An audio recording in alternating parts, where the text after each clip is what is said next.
반갑습니다. 오늘은 예레미야 46장 1절에서 28절의 말씀으로 우리 함께 하나님 말씀을 생각해 보기를 원합니다.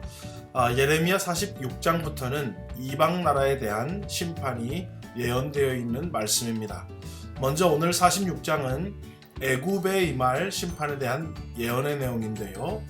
애굽 군대는 아주 잘 무장된 강한 군대였습니다. 또한 애굽과 동맹을 맺고 있던 용병의 수는 성경의 나일강이 범람해서 온 땅을 덮음같이 많았다라고 그 기세가 등등한 것을 또 표현하고 있습니다.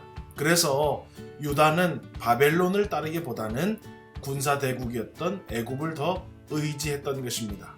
그러나 오늘 성경에 보니까 애굽은 유브라데 강가 갈그미스라는 곳에서 전투를 벌이는데 이 갈그미스 전투에서 바벨론 느부갓네살 왕에게 패배하게 됩니다.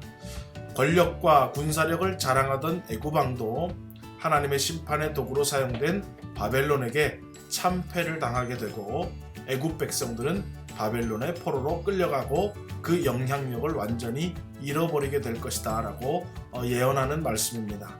오늘 이 내용을 하나님은 예레미야를 통해서 다음과 같이 말씀하고 있는데, 성경을 보니까 아름다운 암송아지 같았던 애굽이 북쪽에서 몰려오는 쇠파리 때, 즉 바벨론에 의해서 고통을 당하게 될 것이다 라고 표현을 하고 있는 것을 우리가 볼 수 있습니다.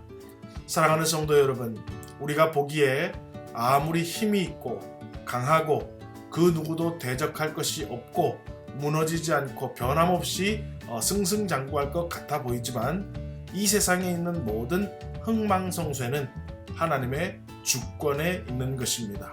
우리의 인생도 하나님 없이 세상의 권력이나 힘이나 물질이나 능력을 의지하게 되면 하나님은 반드시 그것을 꺾으실 것입니다.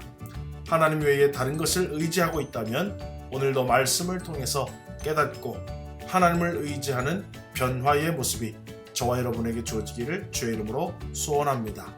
자, 이렇게 애굽의 심판 가운데에서도 하나님은 27절 이하의 말씀을 통해서 하나님의 백성을 구원하시겠다라고 오늘 말씀하고 있습니다.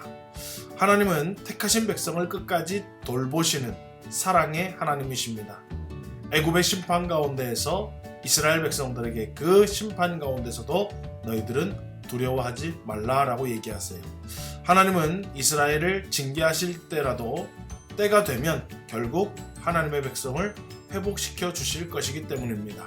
다만 하나님의 백성에게도 회복은 결국 있지만은 공의의 심판도 있고 징계도 있을 거라는 거예요. 그러므로 우리는 사랑의 징계를 통해서 깨닫고 돌이켜서 하나님을 의지함으로 구원과 회복을 맛보는 하나님 백성의 삶을 살아야 할 것입니다.